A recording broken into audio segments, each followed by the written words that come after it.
குருவே துணை. வாடிக்கையாளர்கள் அனைவருக்கும் வணக்கம். இன்னைக்கு நம்ம எதை பற்றி பார்க்க போகிறோம்னா, குருதசை ரிஷப லக்னத்துக்கெல்லாம் குருதசை என்ன பண்ணுவார், என்ன செய்வார்னு பார்க்க போகிறோம். ரிஷப லக்னத்துக்கெல்லாம் குரு பகவான் 8-11 கூடியவராக வராரு. 8ஆம் இடத்துக்கு அப்படிங்கும்போது ரிஷப லக்னம் திரராசியாக வருது. ஸ்திரராசியாக வரும்போது இந்த 8ஆம் அதிபதி மாரகாதிபதியாக வராரு. மாரகாதிபதி அப்படின்னா நம்மளுக்கு ஒரு கஷ்டத்தை கொடுக்கக்கூடிய கண்டத்தை கொடுக்கக்கூடிய கிரகம்னு சொல்கிறது.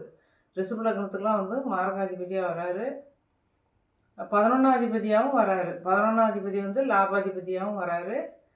அவர் ரிஷப லக்னத்துக்கு தொடர்பு கொண்டு இருந்தாருன்னா குரு பகவான் அந்த திசையில் கொஞ்சம் கெடுதல்கள் செய்யறதுக்கு வாய்ப்புகள் வரும்.